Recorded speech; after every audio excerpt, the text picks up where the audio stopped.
A gente está aqui no 5º episódio do Chronic Pod. Dessa vez a nossa convidada é a Marília. Ela vai falar um pouco sobre a luta dela, né, diante do contexto de conviver com uma doença rara.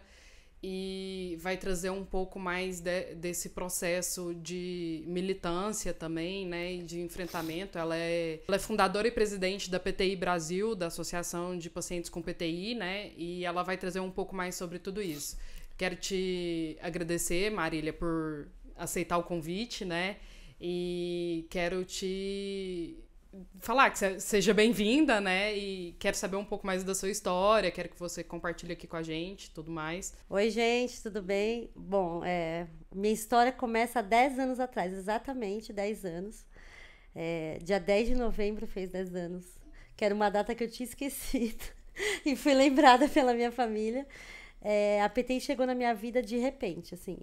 A PTI, para quem não conhece, é a púrpura trombocitopênica idiopática, ou trombocitopenia imune. Ela foi rebatizada faz cerca de 8 anos pelo Consenso Internacional de Especialistas, porque eles entenderam que ter o nome púrpura excluía, dentro da própria doença, excluía outros pacientes que não têm a púrpura como sintoma. E o que é a púrpura? É a mancha roxa. Um paciente com PTI tem mancha roxa no corpo. Parece que ele bateu o corpo em todos os lugares, ou que ele levou uma surra. Ele é cheio de manchas de batida, que na realidade não são causadas por impacto, são manchas que vêm de dentro para fora, são extravasamento sanguíneo. E por isso o nome púrpura, né? Essa doença ela foi batizada como púrpura em 1910, assim, faz uns mais de 100 anos. Mas eles entenderam que tem paciente que se sente excluído por não ter as manchas roxas e também alguns médicos que não são especialistas na doença não acreditavam no paciente quando ele falava que ele tinha púrpura, porque ele não apresentava púrpura. E como que você tem púrpura se você não tem mancha roxa? Então é possível ter a PTI mesmo não ter a mancha Sim, roxa, é isso? É possível, porque a mancha roxa está atrelada à quantidade de plaquetas que você tem na PTI. Então, você tem que ter plaquetas muito baixas para ter as manchas roxas. E a maioria dos pacientes não tem plaquetas muito baixas. Então, a mancha roxa ela só vem no estado crítico da doença, quando você está numa crise muito grave. E por isso eles entenderam que não fazia sentido continuar com esse nome. E virou trombocitopenia imune. Trombócito é plaqueta, né, na linguagem científica. E trombocitopenia significa falta de plaqueta. E imune porque é uma causa imunológica, é autoimune. Existem outros tipos de trombocitopenias, né, de plaquetopenias. A própria dengue causa plaquetopenia, que é uma plaqueta baixa por conta do vírus da dengue. Mas a PTI é uma condição exclusiva, assim, é uma plaqueta baixa porque você tem um anticorpo dentro do seu organismo que você desenvolveu para destruir as suas plaquetas. Uhum. Então, é um ataque sanguíneo. A gente brinca assim que no corpo, no sangue, a gente tem glóbulo vermelho, glóbulo branco e plaqueta. Duas estão brigando e uma está assistindo, né? É basicamente isso. Os glóbulos brancos estão atacando as plaquetas e o glóbulo vermelho está olhando e falando: o que está acontecendo aqui? É mais ou menos isso. Como é uma doença que acontece no sangue, ela não tem um local para acontecer no organismo, ela acontece em todo o organismo, inclusive na medula, né? Existem pacientes, não são todos, e não existe uma pesquisa definida, mas a gente sabe que existem pacientes que eles têm a PTI de uma forma um pouco mais grave, porque eles também destroem os megacariócitos, que é a célula-mãe que forma a plaqueta na medula. Então, os anticorpos desses pacientes, eles vão até a medula e matam os megacariócitos. Então, eles são mais específicos ainda. Eles não matam só as plaquetas prontas. E aí seria uma PTI mais grave. Mas não é todo mundo que tem esse quadro. E aí também depende, por exemplo, na PTI a gente tem o sequestro plaquetário, que a gente chama, que é no baço. Então, o baço é o órgão filtro do sangue, ele que filtra e limpa o sangue, é onde as células marcadas pelo sistema imunológico para morrer são mortas, basicamente, é no baço. Então, na PTI, as nossas plaquetas ficam com um marcador de anticorpo, são carregadas até o baço e o baço destrói numa quantidade imensa as plaquetas saudáveis, né? Plaquetas boas. Porque, assim, As plaquetas, elas morrem depois de um período de 9 dias. De qualquer pessoa, saudável ou não. Todo mundo, a nossa plaqueta dura 9 dias. E aí, mas seu corpo vai produzindo. Então, isso compensa. Só que na PTI, ela não dura 9 dias. E aí, tem pessoas que duram 24 horas, tem pessoas que duram horas. Então, a plaqueta, ela nasce e vai morrendo, nasce e vai morrendo. Vai sendo marcada e vai sendo levada para o baço. E aí, o baço destrói. E aí, os cientistas também descobriram que tem pacientes que destroem também no fígado. E aí, são normalmente aqueles pacientes crônicos que não respondem aos tratamentos iniciais e têm a PTI por anos na vida, porque o fígado também destrói. E o fígado não é um órgão que a gente possa tratar de uma forma mais enérgica como o baço, porque o baço na PTI a gente tira, né? Quando o paciente não para... Então, você teve que tirar o baço. Eu perdi o baço, tive que tirar. Na realidade, a gente faz os tratamentos para não tirar o baço. A ideia é não tirar o baço, é ficar tentando tudo que tem para não perder seu órgão, mas chega um ponto que, às vezes, o baço tá mais ali, ele tá atrapalhando, então tem que tirar. Mas o fígado a gente não pode tirar. Então, os pacientes crônicos de PTI, que lidam com a doença por anos, normalmente eles já não têm o baço, já passaram essa etapa, já não deu certo, porque a destruição deles é no fígado, e aí eles têm que lidar com a doença crônica e com todos os efeitos que uma doença crônica traz. Porque a PTI, ela pode ser aguda, persistente ou crônica. Ela não é só crônica, ela pode ser também persistente, que é uma duração de 3 meses a 1 ano, e aí você entra em remissão, né? Uma doença autoimune, você entra em remissão. A aguda é aquela PTI que acontece nos primeiros 3 meses de diagnóstico e passa com tratamento. Em criança, às vezes, sem tratamento, ela passa. Então, é uma PTI reacional, que eles falam, que ela acontece muito rápido e passa. E a crônica é quando passa de 12 meses. A grande maioria dos nossos pacientes no Brasil são crônicos. A grande maioria. E quais são os sintomas? Então, a plaqueta, ela cuida da nossa cascata de coagulação, né? É responsável por fechar os vasos sanguíneos e pela coagulação toda. É importante falar isso. Na PTI, a gente não tem problema de fator de coagulação. Então, a gente tem os fatores normais. Fator 8, fator 9, tá tudo certo. O que a gente tem é falta de comandante. A gente não tem a plaqueta. Então, a gente não para de sangrar. Por exemplo, se você tem uma pessoa com PTI e ela corta o braço sem querer, ela não vai parar de sangrar em 5 minutos ali, que é o tempo de trombobina, né? De fechar o sangramento. Ela não vai parar de sangrar. Ela vai continuar sangrando até fazer um torniquete. Você vai ter que fazer um torniquete, uma compressão para ela poder parar de sangrar. Então, o sintoma principal da PTI, com a falta das plaquetas, é o sangramento. E aí, o sangramento pode ser na pele, que são as manchas roxas, que costumam acontecer quando você tem 30 mil plaquetas ou menos. As pessoas saudáveis ou típicas, elas têm entre 150 mil a 450 mil plaquetas. Na PTI, é abaixo de 100 mil. Então, já não é nem o mínimo. O mínimo é 150, já tá a menos do mínimo, é 100 mil. Mas, assim, quando chega em 30 mil, começa a aparecer mancha roxa no corpo. Que são umas manchas bem grandes, assim. E aí são localizadas pelo corpo todo. Mas, normalmente, assim, nas pernas e nos braços, nos membros. No abdômen é mais raro. Quando aparece hematoma no abdômen, ele é muito grande, muito localizado. E aí, o médico já acende um alerta de uma possível hemorragia na cavidade abdominal. Porque aí não era pra estar ali. Porque na pele é mais normal nos membros. Quando a plaqueta cai mais, tipo 10 mil plaquetas, 5 mil plaquetas, que é mais ou menos como as pessoas descobrem a PTI, quando a plaqueta tá muito baixa, porque ela é uma doença silenciosa, até 30 mil, a pessoa apresenta petéquia. E aí, a petéquia são umas manchinhas de sangue, vermelhas. Elas não são roxas, elas são vermelhas, avermelhadas, e elas são secas, assim, por todo o corpo. E, normalmente, criança tem mais petéquia que adulto, normalmente. E o risco na petéquia é que, assim, quando a petéquia aparece, é pronto-socorro. Porque quando a petéquia aparece, a plaqueta tá muito baixa. Ah, mas eu faço o tratamento com remédio. Não importa, não tá funcionando. Vai pro pronto-socorro, porque tá muito baixa. E aí, a petéquia, ela também é um alerta quando ela tá do pescoço para cima. Porque aí a gente tá pensando que tem algum movimento de sangue e de sangramento na pele já acontecendo perto do cérebro. E aí os médicos ficam mais preocupados. Quando sobe do pescoço para cima e a pessoa tem petequia no rosto, aí já é um alerta maior, aí já é UTI, medidas mais sérias. Agora, até 30 mil plaquetas, a gente não apresenta sintoma de sangramento.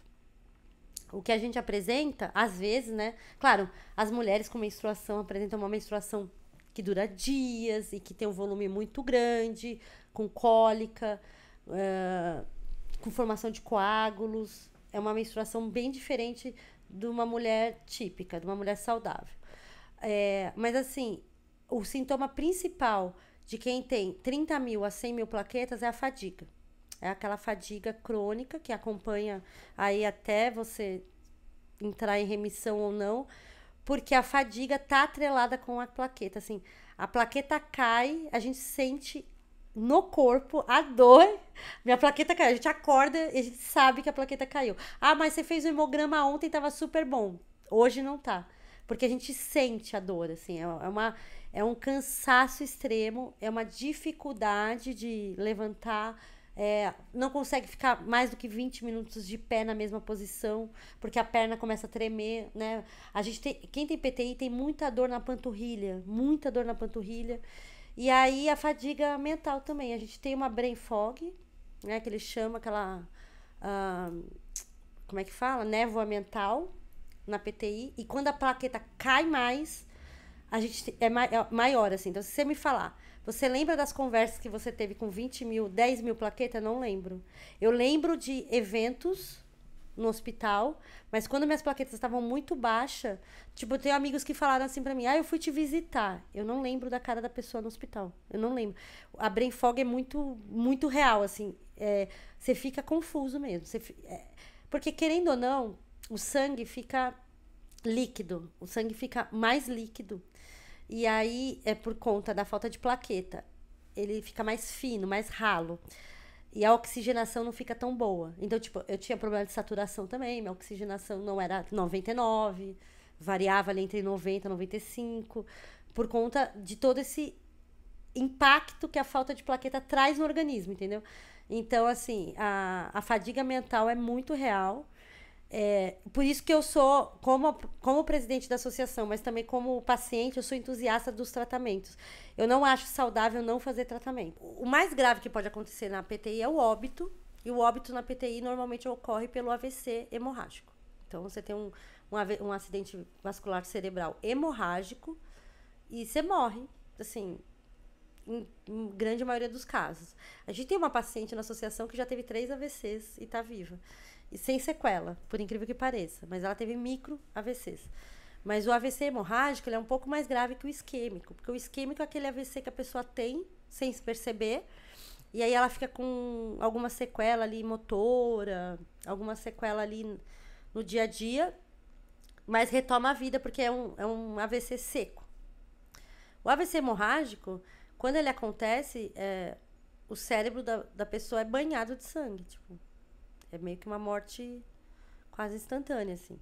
Então, é o que a gente evita na PTI, o AVC hemorrágico, que seria o sintoma mais grave, que aí essa paciente que teve, ela falou que ela estava normal falando, de repente ela começou a entortar a boca, o braço pesou, então ela começou a ter um sintoma de AVC e correu pro pronto-socorro também.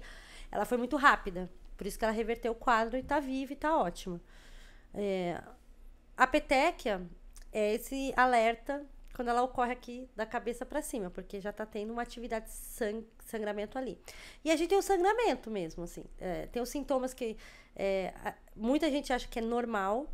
Não é normal se seu filho, sua filha, acorda de manhã com o nariz sangrando. Ah, meu filho sempre acorda de manhã, é normal. Não é normal. Não é normal uma criança sangrar o nariz toda hora. Uma coisa, você tá em São Paulo e o tempo tá seco, a umidade do ar tá 12% e todo mundo sangrou o nariz, tudo bem. Mas no dia a dia, o sangramento nasal também é um alerta, principalmente em criança. A criança tem muito sangramento nasal. Então, o sangramento nasal, a gengiva, a gente vai escovar o dente, sai sangue de cima, de baixo, é bem ruim. Aí, dependendo de como tá suas plaquetas, se você tá internado, isso aconteceu comigo, eu nem escovava o dente. Aí eles me davam enxaguatório bucal, eu fazia bochecho e jogava. Porque o ato de escovar os dentes causa hemorragia na boca. Então, assim, as hemorragias. Hemorragia uterina, então nas mulheres que ainda menstruam, né?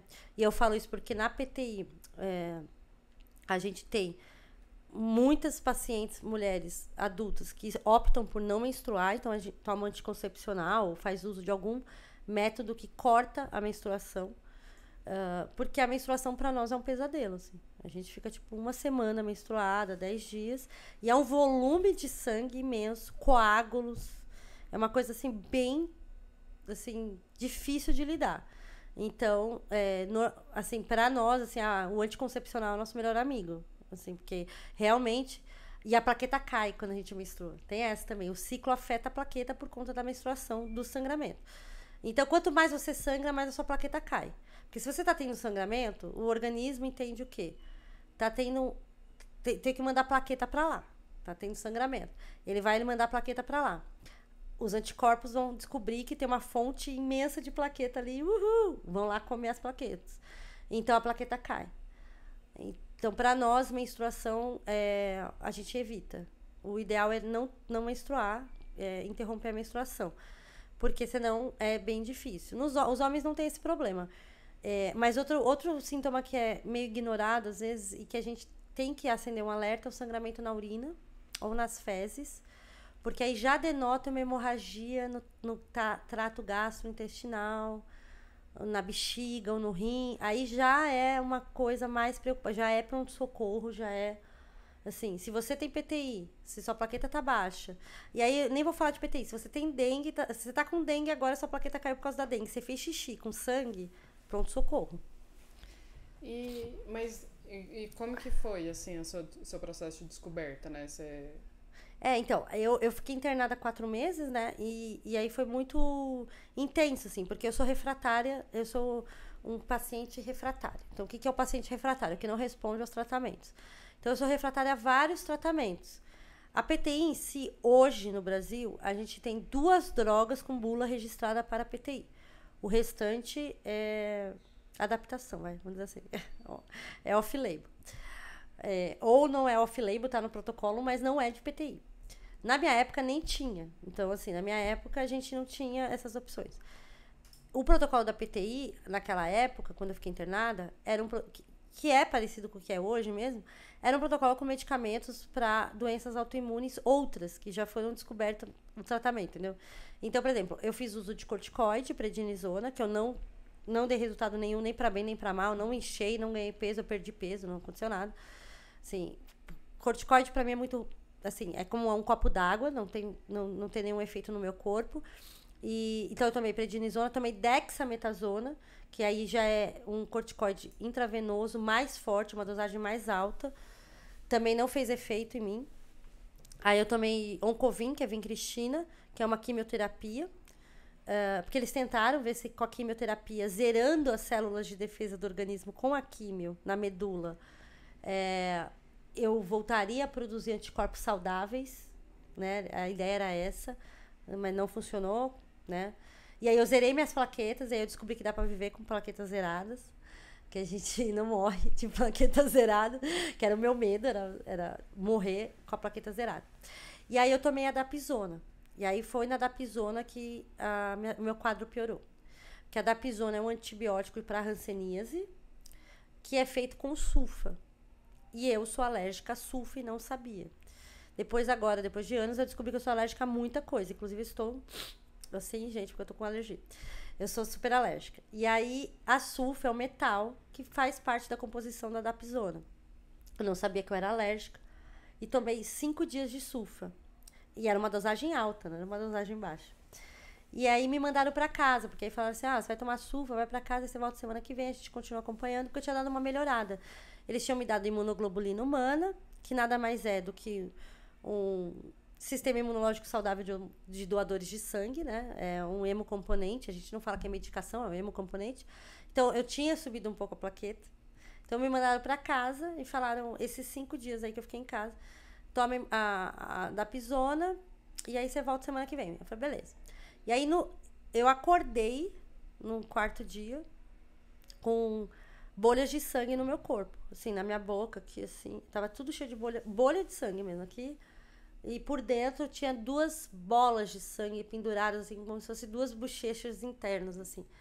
Era, não sei, assim, lembra do Fofão? Sabe o Fofão? Tipo, igual a bochecha do Fofão do lado de dentro, de sangue. Então eram 2 saquinhos, só que eles não estavam, tipo, grudados, eles estavam pendurados, 2 saquinhos. E cheia de peteca no corpo todo. Todo o meu corpo cheio de pintinha. Só que aí é que tá. Eu não sabia a diferença. Eu não estava com peteca. Eu achei que era peteca. Porque eu tava com pintinha, só que minhas pintinhas eram úmidas. Saía um liquidizinho, assim, quando eu apertava, assim. Então, tava meio molhada a minha pele. Toda apetecada. Fui pro pronto-socorro. Era final de semana. A minha médica não estava no hospital. Quem me atendeu foi os médicos de plantão lá, que não eram hemato, nada do tipo. Eles acharam que tudo isso era da PTI e mandaram eu continuar tomando remédio e aguardar e me deixaram internada no pronto-socorro. Eu fiquei num quarto dentro do pronto-socorro, porque eles falaram: a gente não vai te mandar pra lá pra cima, porque não tem ninguém lá de plantão. Aqui tem. Então a gente vai ficar aqui e a gente fica te olhando. Eu falei, beleza. Aí, na segunda-feira, quando me mandaram pro quarto, que minha médica chegou e foi no quarto e olhou pra mim, foi muito engraçado. Eu lembro dessa cena. Ela fazia assim com óculos. Ela olhava pra mim assim. Ela falou assim: isso não é PTI, isso é Steve Johnson. Você está com reação alérgica à dapsona. Aí ela virou pra minha mãe e falou: mãe, joga esse remédio no lixo agora. E aí já foi, ela falou: já volta. E aí ela já foi atrás de uma galera, e aí já foi me levar pra UTI, porque aí eu já tinha que ir pra UTI. E aí eu entendi que tudo aquilo que eu tava era necrose. Então, todas aquelas bolinhas, minha pele tava necrosando. Eu tava necrosando de dentro pra fora. Meu olho, o branco do olho tava vermelho de sangue escuro, era necrose. E a boca, tudo isso que eu tava na boca, minha língua tava escura, tal, eu tava desenvolvendo um quadro de necrose que ia me levar à morte, eu ia morrer. E aí eles me levaram correndo pra UTI. E aí é quando eu entrei na UTI padrão FIFA, porque era a Copa do Mundo, 2014, né? E aí eu tinha. Lembra que a gente falava padrão FIFA, padrão CBF? Que aí eram os estádios FIFA, os estádios CBF. A gente tinha essa piada. Então eu criei essa piada no hospital. Porque eu fui pra UTI FIFA, lá da Santa Casa, que era uma UTI lá em cima, super chique, reformada, cheia de equipamento maravilhoso, várias suítes. E aí eu fiquei lá, e tava tudo bem, tava tomando imunoglobulina lá. E, meu, quando você tá na UTI, você fica monitorada. O enfermeiro vem de 10 em 10 minutos no quarto, tipo. É outra vida, assim, é bem... Mas eu não tava entubada nem nada, tava só tentando me recuperar daquela situação. Tava grave, ainda, bem grave, e aí eles falaram: a gente vai te dar imunoglobulina e dexametasona, mas em uma dose muito alta pra ver se a gente desinflama seu fígado. Porque, tipo assim, meu fígado tava virando uma geleia, pelo que a médica falou, assim, por causa da reação alérgica. E aí, beleza, e aí tava lá naquele UTI até o dia que chegou. No sábado, acho que era sábado de manhã, chegou um médico pra mim conversar, né? O médico de plantão da UTI falou assim: olha, Marília, tá chegando 2 ambulâncias com pessoas em estado gravíssimo de acidente de carro e eu vou precisar do seu leito, porque você é a única pessoa na UTI aqui que não tá entubada, você tá consciente, você tá bem, você só tá recebendo a medicação e o monitoramento. Então eu vou te transferir pra outra UTI, pra UTI da neuro. E porque eu vou precisar do seu leito, porque tem uma pessoa muito mais grave. Eu falei, não, tranquilo, né? SUS, acontece isso. Eu falei, tudo bem. Só que eu não sabia que era uma UTI no porão, era uma UTI estranha, sem janela, escura, era bem abandonada ali. E fui pra essa UTI. Aí era uma enfermaria, UTI, né? Então não tinha divisória, não tinha nada, eram as camas ali e eu ali. E aí eu vi coisas que é o que eu falo, né? Não vá para uma UTI consciente. Se você tiver que ir para UTI e o médico falar: vou ter que te entubar, deixa ele te entubar. Não vá viver uma UTI acordado, porque a gente vê coisas e passa coisas que impactam a nossa vida para sempre, marcam a nossa vida. Tinha uma paciente lá que tinha escaras no corpo por conta de que ela estava muito tempo na UTI acamada, abandonada pela família lá, ninguém nem visitava ela. E, então ela estava em coma, com várias feridas abertas, e eu via tudo aquilo da minha cama. tentando viver, lutando pela minha vida e pra reverter um quadro de necrose. E tava vendo um quadro ali, você entende? Que foi muito difícil. E aí aí nessa noite, que foi a noite mais crítica, que foi a noite que a médica, que eu perguntava pra médica todo dia, o que a gente vai fazer amanhã? Qual que é o plano pra amanhã? Porque as coisas não davam certo, então eu vou falar qual que é o plano pra amanhã. E aí ela falou assim, a gente não tem um plano, né? Uma das médicas falaram assim, a gente não tem um plano pra amanhã, vamos ver amanhã. Aí eu falei assim, eu vou acordar bem, me traz um café da manhã. Ainda falei pra ela, me traz um café da manhã. Ela falou, tá bom, vou te trazer, você vai ver, eu vou acordar bem. Porque eu senti que ela tava com a voz, ela não tava chorando, mas eu senti assim... Ela tava duvidando que ia passar da noite, eu senti. Porque eu tava realmente muito grave. Monitorada lá e tal. E aí eu não consegui dormir aquela noite. Eu fiquei rezando, tava com muito medo, fiquei orando. Conversei com Deus, falei, olha, se for minha hora, eu tiver que ir, beleza. Mas eu queria ficar, sabe? Tipo, se eu puder ficar, eu prometo que vai ser melhor agora. Sei lá, essas coisas que a gente fala quando tá na beira da morte. E aí foi quando eu vivi um momento muito assustador naquela UTI. Com 2 enfermeiros homens que estavam de plantão naquele sábado à noite. Porque assim, eu não estava... Isso é uma informação importante que eu tenho que falar. Eu não estava com nenhuma bolsinha, com nada. Porque eu estava consciente. Então, eu não estava com catéter, com nada. Então, para urinar, para fazer qualquer coisa, eu precisava chamar a enfermagem para me levantar, para me colocar de cócoras na comadre para urinar, fazer fezes, qualquer coisa. Eu não tem banheiro na UTI, né? Não sei se alguém já passou por uma UTI consciente, não tem banheiro para paciente, porque tecnicamente você não tem que levantar da cama. Então, não colocaram nada na minha uretra, nada. Então, eu não tava com bolsinha, não tava com nada. Então, eu tinha que pedir ajuda para os enfermeiros caso eu precisasse de qualquer coisa, uma água, qualquer coisa. E aí eu tava lá, e aí aqueles enfermeiros eram 2 homens, estavam sozinhos naquele turno noturno, já devia ser umas 2 horas da manhã. Eu não conseguia enxergar direito, então eu enxergava tudo meio embaçado, mas eu vi que no relógio parecia 2 horas da manhã. Então, eu não conhecia eles, né? Era o primeiro turno deles. E eu tava de olho fechado porque eu tava rezando. Então, eles acharam que eu tava dormindo. Eles não sabiam que eu tava acordada, eles não sabiam o meu quadro todo. Eles sabiam que eu não estava entubada, mas até aí, né? Aí eles estavam passando nas camas, vendo as pessoas e fazendo umas piadas horrorosas, uns comentários horríveis de cada pessoa. Aquilo já me incomodou. Eu falei, nossa, que coisa horrível. Falando das escaras, falando essa daí já foi, é só apertar aquele botão, umas coisas assim. Eram 2 homens, assim, monstruosos, assim, eu não consigo outra definição. E aí, quando eles chegaram na minha cama, eu tava de olho fechado, eu continuei de olho fechado. Eles começaram a olhar pro meu corpo, falar do meu corpo. E aí um deles falou assim, nossa, vamos dar um banho nela, ó que delícia. E aí começaram a passar a mão na minha perna. E aí eu gelei, eu falei, cara, não é possível que eu tô morrendo e vou ser estuprada numa cama de hospital, no porão, às 2 horas da manhã. Assim, eu travei, assim, travei. O medo entrou na minha alma, assim, num grau, assim. Só que eu não podia abrir o olho. Porque eu falei, se eu abrir o olho, eles verem que eu tô acordada e eu enfrentar eles... Com 45 quilos, debilitada, sem conseguir me mexer, com 2 homens. Aí eles iam consumar o fato de fato e tentar me dar um cala-boca. Sei lá, eles podiam me matar, eles podiam desligar o monitoramento e eu morrer, entendeu? Se eles desligassem minha imunoglobulina, sei lá.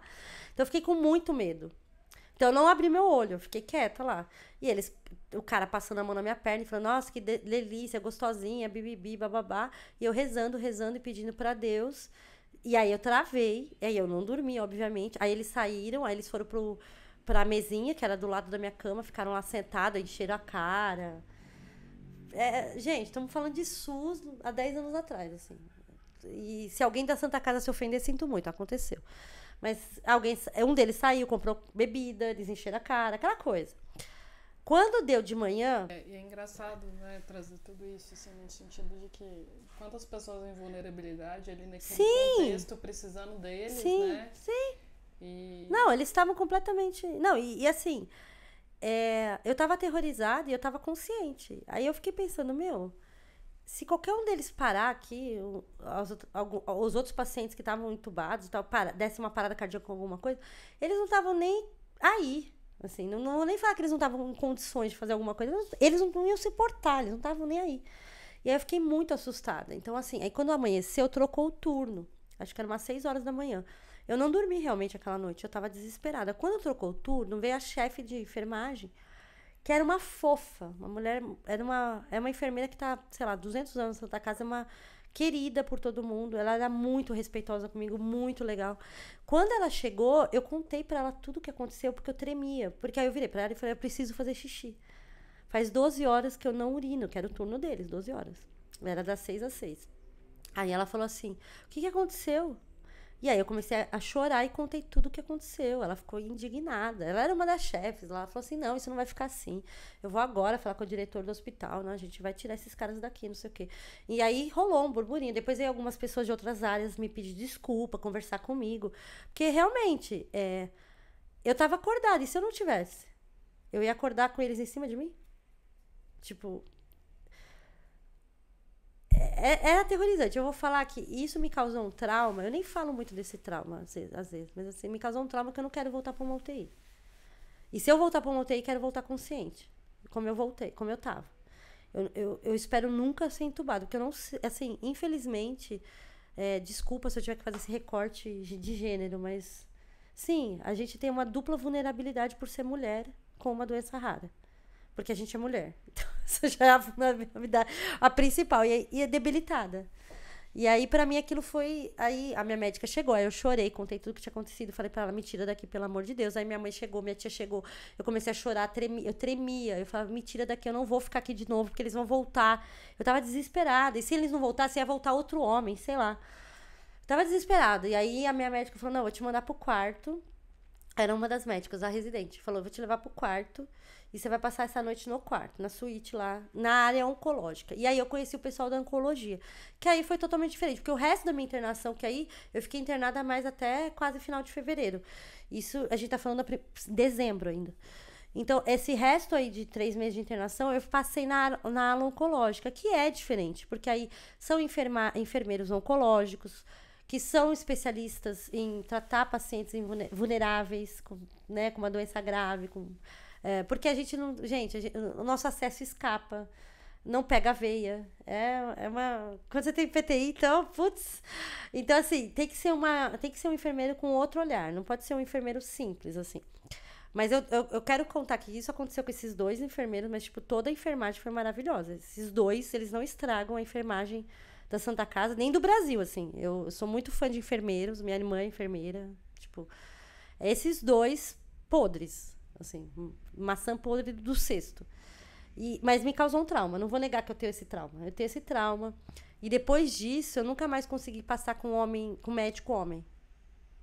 Até então, eu passava. Tipo, meu ginecologista era homem. Depois desse trauma, eu só passo com médico mulher. Eu não consigo fazer exame com homem, eu não consigo fazer. Então, gerou um trauma real. E aí, eu fui pro quarto, e aí a enfermeira... Eu contei pra enfermeira que tava... Porque eu tava tremenda. Eu contei pra enfermeira o que tava acontecendo, o que tinha acontecido. Ela quase chorou, me abraçou. E aí, ela foi tirar o acesso. Ela foi ver meu acesso, porque eu tava cheia de esparadrapo. Eles foram pôr um esparadrapo em cima de esparadrapo. A hora que ela tirou, tava horrível. Eu tava com flebite, minha pele descascando. Eu tinha perdido a veia, minha veia tinha estourado, tava roxo. E aí ela falou, gente, o que fizeram com você, menina? Porque eu parecia... E isso é engraçado. Eu sou pequenininha, eu tenho 1,60 m. Imagina, eu tinha, na época, 28 anos. E eu tava com 45 quilos. Então, eu parecia uma adolescente, realmente. Eu parecia uma menina. Eu não parecia uma mulher de 28 anos. Eu parecia uma garota. Magrinha, esquelética, baixinha. E todo mundo, né, não tem o peito direito. Então, todo mundo me tratava como se fosse uma adolescente, assim. E ela falou, ai, menina, eu vou cuidar de você, vou te ajudar. Aí ela me ajudou a tomar banho, ela lavei o cabelo, chorei na hora que eu lavei o cabelo, porque fazia uma semana que eu não tomava banho, fazia uma semana porque os banhos que eu tomava era aquele de esponja. Então fazia uma semana que eu não tomava um banho. O processo de recuperação dessas autonomias, assim, é muito marcante. Né? É muito, eu nunca vou esquecer esse dia, assim... Eu chorava de gratidão, assim, sabe? Do chuveiro, assim, eu sentia água no meu cabelo. E, sei lá, fiquei uma meia hora no chuveiro. Gastei toda a água da Santa Casa, fiquei muito tempo. Mas é porque tava, assim, foi um banho de alma, assim, sabe? E aí ela fez um chá de camomila pra eu tomar e fez um chá de camomila pra cuidar da minha ferida, do meu machucado. E aí eu comecei a ser tratada nessa ala oncológica, né? Que a gente chamava lá de pavilhão OMB, ainda existe, tá lá. E aí foi diferente. Assim, eu tive pioras depois, né? Depois desse quadro, aí tá. Aí a gente tentou outra quimioterapia, que foi o rituximab. Então, aí o rituximab, a tentativa do rituximab foi para ver se, zerando o meu sistema imunológico, ele voltava sem fazer o anticorpo que destrói a plaqueta. Então, eu tomei uma dose de rituximab, não deu certo. Aí... Você tá com alergia também? Não, eu não respondo. A plaqueta não sobe. Não, é como se não funciona em mim, não sei. A minha PT é muito persistente ali, né? Muito... Aí eu lembro que a médica... Porque teve o Natal, né? Ela me deu alta no Natal pra passar o Natal em casa. Eu fiquei 3 dias em casa. 24, 25, 26. Dia 27 eu já tava cheia de roxo e peteca de novo. Porque assim, você toma imunoglobulina, tua plaqueta sobe. Pode chegar até 200 mil, ela sobe. Porque é um sangue sem anticorpos, né? É um sangue puro, limpinho. Mas dura o quê? Dura um período ali. O ideal, o normal, é durar 3 semanas. No meu caso, durava 3 dias. A imunoglobulina, ela morria muito rápido em mim, assim, não funcionava direito. Então, aí eu já vou... A médica, na cabeça da médica, ia funcionar. Então, ela me deu imunoglobulina pra eu passar o Natal em casa e voltar dia 2. Passar o Natal, as festas em casa, porque ela fosse precisar de um descanso. Até pelo meu psicológico, porque eu já tava muito debilitada psicologicamente. Meu emocional tava... Assim, eu não tinha desistido, mas, assim... Eu já tava, sabe, tipo... E voltar pra casa te ajudou nesse processo? Ah, foi mágico passar o Natal em casa, porque a gente tava em obra quando eu fiquei doente. Então, quando eu cheguei em casa, a gente morava na garagem, né? A gente tava sem casa, porque, tipo, o teto da minha casa caiu. Casa antiga. Então, tinha caído todo o telhado da minha casa, a gente já perdeu o móvel, caiu o teto, assim. Não matou ninguém, graças a Deus, porque a gente conseguiu sair antes, mas... Então, eu fiquei 1 ano... só tinha a cozinha. Não, nem a cozinha tava no quintal. A gente ficou 1 ano sem área social. A gente morava na garagem, tinha os quartos pra dormir, só isso. Porque a área toda social da minha casa caiu. Então, quando eu voltei, a gente já tinha conseguido fazer a laje quando eu fiquei doente. Mas tava tudo no cimento ali, sabe? Quando eu voltei, nesse tempo que eu fiquei internada, minha tia, minha mãe não muito, porque minha mãe tava comigo, né? Mas a minha tia, ela providenciou o piso. Então, eu passei o Natal numa casa vazia, mas com piso. A gente montou a árvore de Natal no meio da sala vazia. Mas foi muito mágico, assim, eu me lembro. Foi um Natal muito especial. Porque não tinha nada, não tinha móveis. Mas tinha uma árvore de Natal em minha família. Mas aí deu 3 dias, eu voltei pra UTI. Voltei pro hospital. Aí... Não, eu não fui pra UTI. Eles não queriam mais me pôr na UTI por conta do que tinha acontecido. Porque lá eles tinham como monitorar melhor. E aí eu fiquei lá, e aí o ano novo eu passei, aí foi direto, aí eu já não saí mais até o final de fevereiro, aí o ano novo eu passei lá, e aí eu lembro que a minha família não podia passar comigo, então eles vieram no horário, minha mãe veio no horário de visita do dia 31, com a minha irmã, e eu não podia comer também nada, então, tipo, aí ela falou assim, filha, não vai ser a mesma coisa, né? Queria ter trazido peru, alguma coisa ali. Não podia, né? Não, tudo bem. Aí foi um ano novo difícil, assim. Mas eu falei, não vou desistir. Que é o 2014 para 15. E aí ela foi embora. Aí foi engraçado, porque eu nunca tinha passado um ano novo diferente desse. Foi a primeira vez que eu não comemorei um ano novo na minha vida. Porque a gente é brasileiro. Brasileiro comemora ano novo. Bem ou mal, de algum jeito a gente comemora. E eu nunca tinha visto como é um ano novo em um hospital. Então, quando deu 9 e pouco da noite, o pessoal apagou as luzes e foi... Assim, os pacientes foram dormir. Só que eu não queria dormir, era ano novo, sabe? E eu não podia sair da cama também. E a minha janela não dava pra ver os fogos, mas dava pra ouvir os fogos. E aí eu fiquei acordada. E aí, quando deu meia-noite... Não, aí deu 9 e pouco, chegou uma família. Porque tinha uma criança internada lá com 12 anos de idade. Essa criança, eles deixaram a família vir. Então, deu 9 horas, essa família chegou com vários Tupperware com ceia. Pra passar aquela meia horinha com a criança, entendeu? Foi a coisa mais linda. E aí, eles deram. Quem quisesse comer um pouquinho da comida deles, a farofa e tal. E aí, eles foram embora. Tudo apagou. Vamos dormir, vamos dormir. Eu falei, eu não vou dormir, não. E aí, eu fiquei acordada. Aí, quando deu meia-noite, a doutora que tava de plantão, a doutora Thaís, ela passou na porta do quarto e olhou. E no que ela olhou, eu fiz assim, Porque acho que ela olhou pra ver se tava... Porque também era o ano novo da médica, né? As pessoas esquecem que os médicos, os enfermeiros também não têm ano novo, né? Eles estão ali. E ela falou assim, você tá acordada? Eu falei, ano novo. E os fogos lá. Pá, pá, pá, pá. Ela falou, já deu meia-noite, Má, feliz ano novo. Aí ela me abraçou. Aí eu chorei, porque eu passei ano novo com a médica, assim, abraçada com ela, abracei. E aí eu falei, não, agora eu vou dormir.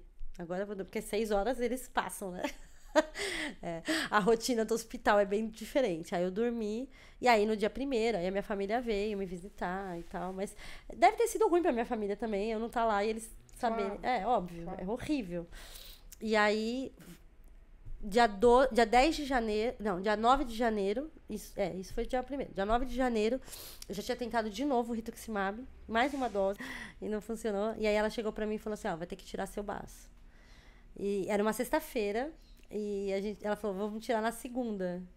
Então, ela me deu imunoglobulina no final de semana inteiro, porque a imunoglobulina, ela subia a minha plaqueta, mas eu não mantinha a plaqueta alta. Tipo, tecnicamente, quando você toma imunoglobulina, você fica 3 semanas com a plaqueta alta e depois que ela começa a cair. Em mim era questão de dias, assim. Então, ela me deu imunoglobulina 3 dias direto até a segunda. E aí, na segunda, eu fui pra cirurgia. Foi uma cirurgia aberta, não foi uma cirurgia por videolaparoscopia, por 2 motivos. Primeiro, porque foi no SUS e estava em crise. Em 2014, o SUS aqui em São Paulo estava bastante em crise, então, em 2015, eles não tinham equipamento para fazer videolaparoscopia. Porque a cirurgia aberta é só cortar e abrir, né? Então... E por outro motivo também, eles queriam explorar meu abdômen, porque eles achavam que podia ter outros baços. Que é uma curiosidade. Quando você tem PTI, o seu baço sequestra a plaqueta para destruir. E aí, ele começa a ficar cheio, não dá conta. E aí, só que ele não sabe que é uma plaqueta, ele acha que é um vírus porque está com marcador de anticorpo. Então, o que ele faz? Ele começa a ramificar uns apêndices nele, criar uns baços acessórios, que a gente chama. Então, faz um bacinho acessório atrás, em cima... Né? Eu conheci uma paciente que tinha 5 baços acessórios, além do baço principal. Então você começa a criar um órgão do nada, assim, pra destruir plaqueta. Então eles queriam explorar, eles queriam me abrir, ver se tinha, o que tinha lá e tirar. E também ver se tinha hemorragia, alguma coisa. No final não tinha nada. Meu baço não estava alterado, ele estava pequeno, estava normal. Mas a cirurgia tinha que ser feita, era uma tentativa. A chance de resposta quando você tira o baço na PTI ainda é o tratamento com maior chance de resposta, 80% de chance de resposta. Então, é um valor alto. Mas é claro que a gente não quer chegar nesse ponto, né? O ideal é não tirar o baço, porque é um órgão da imunidade, é um órgão que protege o seu organismo, principalmente de bactéria encapsulada, de infecções bacterianas, de sepse. O baço é o principal. Então, o que aconteceu foi isso. Tive que tirar o baço, era um baço saudável. E aí, quando você tira o baço num paciente de PTI, normalmente, nas primeiras 24 horas, a plaqueta começa a subir, assim, vertiginosamente, assim. Em 24 horas já tá 300 mil. Porque a cirurgia funcionou, entendeu? O problema era o baço, tirou o baço, a minha zerou no dia seguinte. E aí? E aí... Eu estava há 24 horas em jejum, porque para você fazer uma cirurgia dessa, você fica em jejum um tempão, né? Então, tipo, eu tava de domingo, isso já era terça-feira, eu já tava quase 2 dias em jejum. E aí eu tive que tomar outra quimioterapia. Foi uma cirurgia aberta, e aí, como minha plaqueta caiu, eu não cicatrizava. Não fechava meu corte. 30 pontos aqui, que eu tenho uma cicatriz imensa. Eu não cicatrizava. Além de não cicatrizar, aí eu comecei a ter complicação da cirurgia, que é uma coisa que pode acontecer com qualquer pessoa, não foi porque eu tenho PTI. Qualquer pessoa que faz uma cirurgia no abdômen pode ter complicação, mas óbvio que a gente não quer ter, mas comigo teve. Então eu tive 2 complicações, eu formei coleção, né, de líquido na cavidade do baço que foi retirado, porque ficou um buraco, então meu corpo encheu de líquido lá, tive que pôr um dreno. E na hora da cirurgia, porque o baço, ele fica atrás do coração, fica bem aqui assim, perto do pulmão. É um risco que tem quando você tira o baço, e quase ninguém sabe desse risco, ou não se comenta, não sei. Você pode afetar a pleura. Você pode atingir a pleura, porque o baço está grudado ali. E atingiram minha pleura. Sei lá, com bisturi, alguma coisa. Furaram minha pleura, sei lá. E aí eu tive um derrame pleural.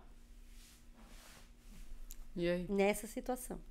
Sem plaqueta, aberta, com dreno daqui. E aí tiveram que pôr mais dreno em mim. Então puseram dreno. Não, minto. Aqui no pulmão não puseram dreno. Puseram 2 drenos aqui. Porque eu tava com muito líquido aqui. Puseram dreno pelas costas. Né? E também foi horrível. Porque aí é outra coisa que ninguém fala. Quando você tem pouca plaqueta, a anestesia não funciona. Por isso que você só pode fazer procedimento cirúrgico numa pessoa que tem plaqueta baixa com 50 mil pra cima. Abaixo de 50 mil, a anestesia não pega. E as suas estavam quanto? 0. E aí, você sentiu tudo, então? Eu fiz o procedimento no seco. Tanto o dreno, que aí foi de costas, eu fiquei de bruços, deitada de costas. Foi na tomografia, porque eles queriam fazer certinho, então eles me levaram pro tomógrafo. E aí eles fizeram na tomografia o dreno no seco. Eles falaram, porque ele faz assim, né? E ele falou assim, você vai sentir um negócio. No que ele falou negócio, ele enfiou o negócio. Então foi terrível. E aí depois, aí eu fiquei uma semana com o derrame pleural. Porque os médicos estavam esperando ver se minha plaqueta subia para fazer o procedimento. Se minha plaqueta subia. Os médicos da tórax. Aí foi muito engraçado, porque aí minha saturação começou a cair. Eu já tava no oxigênio, né? Aí já fui pro oxigênio. E aí eu já tava com a saturação baixa, já tava tipo 89. Aí um dia chegou no quarto a minha médica, que era a chefe da hematologia, e chegou o chefe do chefe, tipo, o grandão lá da Santa Casa, junto com ela e os estudantes. E aí ele me viu com oxigênio. Ele falou assim, por que uma paciente de PTI tá com oxigênio? E aí eles falaram, aconteceu isso, isso e isso. Nossa, ele ficou muito bravo. Ele ficou muito bravo. Como vocês deixam uma semana essa paciente com derrame pleural, ela não tendo PTI, sem baço, com chance de ter uma sepse? Vocês têm que drenar ela agora. Aí eles falaram assim, não, doutor, mas o pessoal da tórax não quer drenar. Quem não quer drenar? Peraí, ele catou o telefone, ligou pro chefe dos chefes lá da tórax, porque aí, é o que eu falo, cada médico trata de uma coisa, né? Não eram meus médicos que iam drenar meu pulmão, tinha que ser o pessoal de pneumo. Aí ligou pros chefes da pneumo lá, falou um monte, aí deu tipo, juro pra você, deu meia hora, tinha 8 médicos no meu quarto, de pneumo. Tipo, o professor, o chefe do professor, tava todo mundo lá e os alunos. E aí eles falaram, olha, a gente vai fazer uma toraxintase. Não sei se você sabe o que é isso. Toraxintase é drenar o líquido do tórax, no meu caso era da pleura, com agulha. Eles enfiam uma agulha e puxam o líquido. Fala assim, a gente vai ter um anestésico na ponta da agulha, mas provavelmente ele não vai funcionar. Eu falei, não, porque eu não pego anestesia. Nem no normal eu pego anestesia, tenho que tomar mais do que o normal. Eu falei, eu não pego anestesia sem plaqueta. Aí ele falou assim, então, por isso que a gente veio todo mundo aqui pra fazer o procedimento. Por quê? Eu fiquei nua, aí ficou um médico na minha frente me segurando e travando minhas pernas, o outro ficou travando meus braços, porque você tem que ficar numa posição dobrada pra não quebrar a agulha. Porque eles não podem furar o seu pulmão, senão você morre. É a pleura, que é por fora. Então é toda uma manobra. E eu não podia me mexer. E o que você faz sem anestesia? Você se mexe? Você se debate, né? Você morre. E aí eles falaram, você vai ter que ser muito forte, Marília, porque você não vai poder se mexer. Porque se você se mexer, a gente vai perfurar seu pulmão ou pegar uma costela. Que é pior ainda, né? Sei lá, o coração, sei lá, porque é por trás, né? E aí eu fiquei lá, agachada, assim, e aí eles enfiaram a agulha. Era uma agulha de vidro, não sei se você já viu aquelas agulhas assim, ó. Porque é aquelas agulhonas pra drenagem. Aí eles enfiaram aquilo, era imensa agulha. Aí eu lembro que na hora minha mãe falou, eu não consigo ficar aqui dentro. Aí eu lembro que minha amiga que tava lá, a Meg, te amo pra sempre. A Meg foi. Nem a minha irmã enfermeira conseguiu ficar lá. A Meg falou: não, eu fico com ela do lado dela. E ela viu todo o procedimento, ela ficou lá do meu lado. Porque eu precisava de uma segurança, alguém, né? E aí ele começou. A entrada da agulha é terrível, porque você sente uma agulha enfiando todos os tecidos, músculo, tudo, até seu pulmão. Depois que entra, tá lá dentro, é tranquilo. Tá doendo, mas não tá. E aí ele começou a puxar. Aí ele puxava, ele não tirava a agulha, ele só desrosqueava, jogava o líquido, não sei o quê. Aí deu 1 litro. Aí tinha juro. Aí ele virou e falou assim, Marília, agora são os últimos 100 ml. Que deu 1,1 litro. Aí eu falei assim, tá, tudo bem. Ele falou assim, eu vou te explicar. Não, o doutor, que era o chefão, tava na frente, né? Quem tava fazendo era o mini-chefe. Aí ele falou assim, o doutor tal vai te explicar o que vai acontecer agora. Aí o médico ficou assim, ele tava nessa distância assim, de mim. Ele falou assim, foi muito. Ivana, foi uma situação, porque ele era lindo. Já começa por aí. O médico era lindo, tinha minha idade, tudo bem. Aí ele tava lá, devia ter não, minha idade não, devia ter uns 40 anos, mas tá lindo. Aí ele tava na minha frente, ele falou assim, olha, agora, Marília, você vai se afogar. Aí eu falei, como assim, doutor? Ele falou assim, o que vai acontecer? O seu pulmão estava comprimido com mais de 1 litro de líquido. A hora que ele tirar os últimos 100 ml, o seu pulmão vai expandir para respirar. Porque ele não estava respirando direito, você estava com 89 de saturação. Ele vai fazer assim, ó. Quando ele fizer isso, você vai se afogar. Você vai se afogar. A sensação é de afogamento, só que você não está se afogando, você está no seco. Aí ele falou, isso é uma resposta primata, é uma resposta do instinto animal.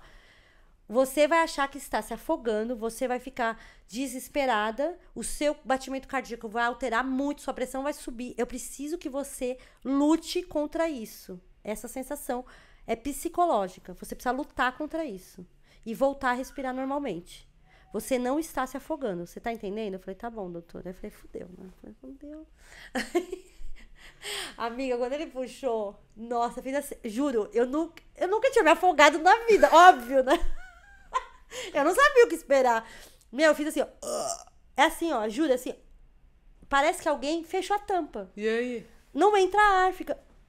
Porque o que aconteceu? O pulmão expandiu e meus alvéolos fecharam. Então, tipo, aí.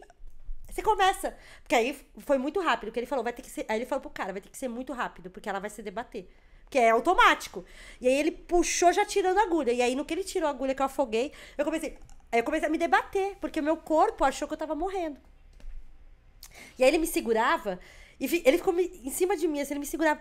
É psicológico, volta, Marília, volta. Você não está se afogando. E eu não voltava, e eu comecei a ficar roxa. Sem ar, né? Comecei. Aí a enfermeira e a minha amiga desesperada, não sei o que. A minha família nessa hora entrou correndo. Aí a enfermeira, maravilhosa, arrancou o médico de cima de mim e falou assim, não é assim que se trata, doutor, porque ele tava com uma certa violência médica ali, né, em cima de mim, assim, me chacoalhando, volta pra realidade, tipo, mas não é, você não controla seu cérebro na reação primária. É uma coisa instintiva, não é uma coisa que... é gente, não é assim que funciona. É. Aí ela tirou ele de cima de mim, ela pegou-me e falou, Marília, calma. Pegou aquela borboleta de oxigênio, aquela máscara imensa de oxigênio que usaram na Covid, ela pegou aquela máscara, colocou em mim, segurou minha mão e falou, eu tô com você, respira. Ela começou, tipo, psicologicamente, sabe? E aí eu comecei... Aí quando eu fiz, eu nunca tinha tido... Deu um barato, porque... eu tava com 89, fui pra 100, mas já deu um barato na cabeça, oxigênio, eu fiquei, uou, sabe? Uhum. Aí só que eu demorei 40 minutos pra voltar. Eu demorei 40 minutos pra tirar a máscara. Pra conseguir saber. Meu coração foi a 210, assim, foi uma agulha... E aí o risco era da parada cardíaca, né? Você tem uma falsa parada cardiorrespiratória. Chama... Não é falsa, como é que é? Pseudo parada cardiorrespiratória, que era o risco que eu tava correndo. E aí eu voltei, não sei o que lá, e me acalmei. E aí nesse meio tempo eles falaram com a minha mãe, lá mostraram, minha mãe falou, nossa, era uma garrafa de vidro com 1,1 litro, uma coisa surreal. E aí eles levaram pra biópsia. Por quê? A preocupação era que fosse infeccioso. Porque aí era sepse, aí já, né... E aí foi pra biópsia, mas aí a biópsia saiu depois de 2 dias, o resultado não tinha... Era extrudata, era só líquido, graças a Deus. Não tinha nenhum foco de bactéria naquele líquido. Mas foi, assim, amiga, foi... Então por isso que eu falo, a minha PTI não é uma PTI normal. Não é assim com todo mundo que tem PTI. Você não vai descobrir sua PTI e vai acontecer tudo isso. É que a minha PTI foi fora da casinha, foi grave, foi uma PTI... muito sanguinolenta, sangrei muito, por muitos dias, por muitos buracos, por muitos lugares. Tive sangramento no estômago em um determinado momento ali da internação, das fezes. Então, assim, eu tive o pior quadro possível. Mas não é o que acontece na maioria dos casos. Na maioria dos casos, você faz o exame de rotina no seu gineco, ou no clínico, se você for homem, ou na pediatria, se for uma criança, e aí vem um hemograma com uma plaqueta de 40 mil, e aí começa a investigar, descobre a PTI, manda um remédio e vai para casa. Assim, o básico da PTI é isso. O que aconteceu comigo foi fora da normalidade. E aí, realmente, minhas plaquetas não voltaram, e aí eu comecei a tomar meu 7º, 8º tratamento, que era a azatilprina. E aí, com a azatilprina, depois de 3 meses, minha plaqueta começou a subir. Então, foi basicamente isso que aconteceu nessa jornada de 4 anos de hospital. E hoje essas plaquetas estão... Hoje, minhas plaquetas estão em 390 mil. Elas saíram de 2 mil para 390 mil, né? Eu tô em remissão e eu tenho mais plaqueta que você. Você não deve ter 390. Não, porque normalmente as pessoas têm entre 250 e 300, assim. Adulto, assim. Criança tem plaqueta mais alta, normalmente. Entendi. Me conta do seu processo de militância. Então, quando eu tava internada, logo na primeira semana, eu sou curiosa. Eu tava fazendo minha especialização na Mackenzie, em docência. Então, eu tava lendo artigo científico toda hora. Então, eu tava muito curiosa. E aí, eu falei, vou descobrir o que é PTI, vou entender o que é PTI. Porque a médica explicava, mas, tipo, ela tinha, 5 minutos comigo ali. Ela tinha que passar em todas as leitos, imagina. E aí, eu comecei a pesquisar no Google. E eu jogava no Google, aparecia, tipo, juro por Deus, 2 resultados na pesquisa. Não tinha nada sobre PTI, em português. Eu falei, cara, não é possível que não tem nada sobre PTI. E aí eu peguei o nome e joguei no tradutor, no Translate. E aí joguei lá e vi o nome em inglês, que é pior que em português, que é Immune Thrombocytopenia Purpura. Tipo, nossa, eu demorei pra aprender a falar, mas eu fiquei apertando até aprender, sabe? Porque eu falei, cara, eu vou ter que aprender pra falar quando eu precisar. Aí eu peguei, joguei no Google, apareceu um monte de artigo científico. Apareceu associações do mundo todo, apareceu blogs. Foi minha primeira amizade da PTI, foi uma blogueira da Austrália que tinha PTI, a Megan, que tinha escrito um livro, inclusive eu comprei o livro dela, ela me mandou lá da Austrália. E aí eu comecei a pesquisar, e aí eu comecei a entender a PTI, entender toda a minha jornada que eu ainda ia descobrir. Então eu já sabia, quando a médica falava assim, vamos tentar o remédio tal, eu já sabia, eu já tinha lido sobre. Eu falei assim, vamos tentar, vamos. Eu já sabia, eu já tinha visto as porcentagens, já tava... E aí eu conheci o pessoal da PDSA, que é a Platelet Disorder Support Association, que é a associação de PTI americana, que é super grande, assim, já tem 30 anos, imenso.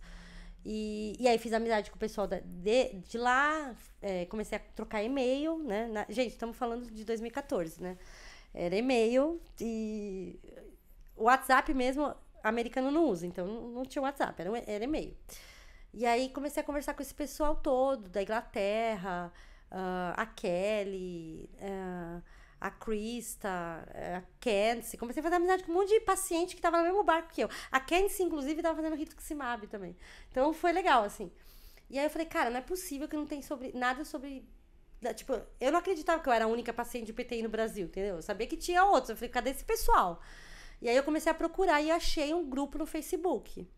Mas esse grupo, eu comecei a participar do grupo, comecei a interagir lá, só que era um grupo mais assim de lamentação, Muro das Lamentações lá. Eu até brincava, parece um Muro das Lamentações. O pessoal só reclamava no grupo, assim. Não era um grupo de informação, era um grupo de... Nem era de apoio, era um grupo de reclamação mesmo, de um pouco de suporte. Eles brigavam muito, muita gente brigava lá entre eles. E aí eu comecei a participar e comecei a alimentar o grupo com os artigos. Então eu achava os artigos interessantérrimos dos novos tratamentos, não sei o que lá. Eu traduzia umas partes, colocava o link do artigo e falava, olha, gente, o que eu achei. Então eu comecei a fazer esse trabalho dentro desse grupo, no Facebook. Só que eu vi que a coisa não ia andar. Porque, tipo, era um grupo fechado, tinha que pedir autorização pra entrar e tal. E eu falei, cara, não tá rolando, vou fazer página. E aí eu saí e fui fazer página. Eu fiz página de grupo de apoio mesmo, oficial, tanto no Facebook quanto no Instagram. E comecei um trabalho de formiguinha de grupo de apoio. Só que foi muito rápido, porque aí, ao mesmo tempo, eu tava conversando com o pessoal lá de fora. Eu tava fazendo esse trabalho de intercâmbio de informação, não sei o que lá. E eles me convidaram para um evento lá, em 2018. E aí eu fui. E aí eu participei desse evento na Inglaterra, e que me abriu muitas portas, porque aí eles me convidaram para fazer parte da Aliança Internacional. Então eu comecei como ativista internacional. Olha que louca. Representando o Brasil, e aqui no Brasil eu não conhecia nada direito ainda. E aí que eu comecei, eu vim de fora para dentro, não foi de dentro para fora. E aí quando eu voltei da viagem, aí eu falei, não, vamos começar a fazer as coisas direito.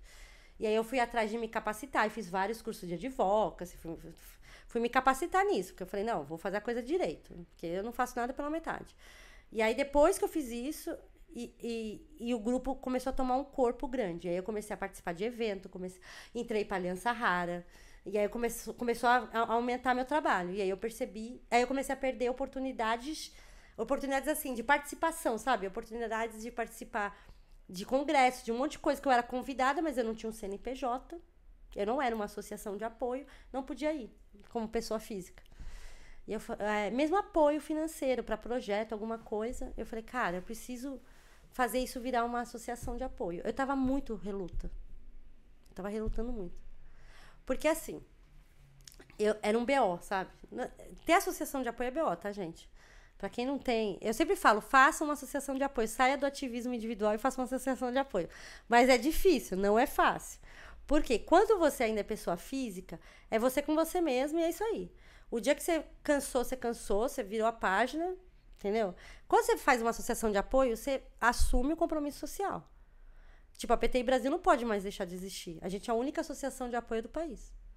Então, mas e se você morrer? Já tem um plano de continuidade para outras pessoas da minha família continuarem, entendeu? Inclusive, já tem até dinheiro para isso. Eu fiz um seguro de vida para a PTI. Porque eu sei que a PTI pode me levar, entendeu? Então, eu fiz um seguro de vida para ela. Então, caso aconteça alguma coisa comigo, a minha irmã e meus familiares já estão instruídos a usarem o dinheiro do seguro específico para manter a associação o máximo de tempo possível sem a minha presença. Porque, claro, todo mundo que trabalha hoje na associação como voluntário sabe o que é PTI, sabe responder essas perguntas e tal. Mas não é... O ativismo é meu, entendeu? A missão é minha. Uhum. Não dá pra você terceirizar a sua missão e querer que todo mundo na sua volta viva a sua missão. Isso é uma coisa que eu aprendi no terceiro setor. É uma jornada individual. Você pode lutar no coletivo, mas você tem que ter noção de que você está sozinho nesse barco. Não é um barco, na realidade é um caiaque e você tem um remo. Às vezes à mão, você está remando. Não é fácil mesmo, não. O ativismo é uma coisa muito solitária, né? Sim. Mesmo solitário. Que você faça parte de um coletivo, que nem eu faço parte de 2 alianças. Eu estou na diretoria da Aliança Rara. E tudo bem. Só que na hora do vamos ver, na hora da decisão, na hora de temos que isso, temos que aquilo. Só você. Vai para Brasília, vai resolver o BO, vai participar do congresso, vai não sei o que lá. É só você. É você, entendeu? É quem assumiu o BO, porque a missão é tua. É quem assumiu o BO. Mas eu estimulo as pessoas a fazerem isso. Se você está no ativismo individual e sente o chamado de... quero fazer... Porque tem algumas limitações quando você é ativista individual. Principalmente quando é na área médica. Porque, por exemplo, você não pode, como ativista individual, participar de alguns encontros, você não pode participar de congresso, você não pode... Agora, como associação, esse ano eu estou muito feliz. A gente acabou de participar, agora em outubro, do Congresso Brasileiro de Hematologia, que é o 3º maior do mundo. Como expositora, eu tive a gente teve lá, a PTI lá, bonitinha. E era meu sonho, por quê? Porque eu quero atingir quem? Com a conscientização, além dos meus pacientes, com a informação? Os profissionais da saúde. Os profissionais da saúde. E é o maior congresso do Hemisfério Sul. Vai todo mundo. Tinha 8.000 profissionais, tinha 7.000 cacetadas. Hematologistas. Foi a minha chance de ouro de falar o que é PTI.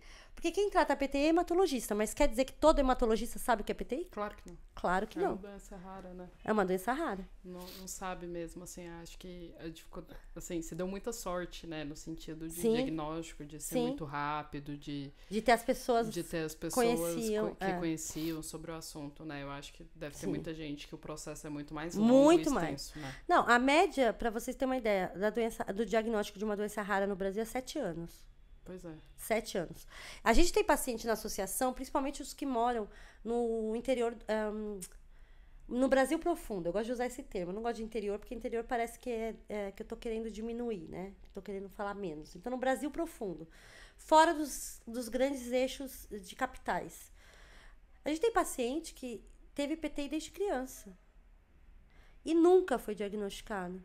Era aquela criança que sangrava o narizinho, que ralava o joelho e não parava de sangrar e tacava metiolate, não parava de sangrar e tacava metiolate.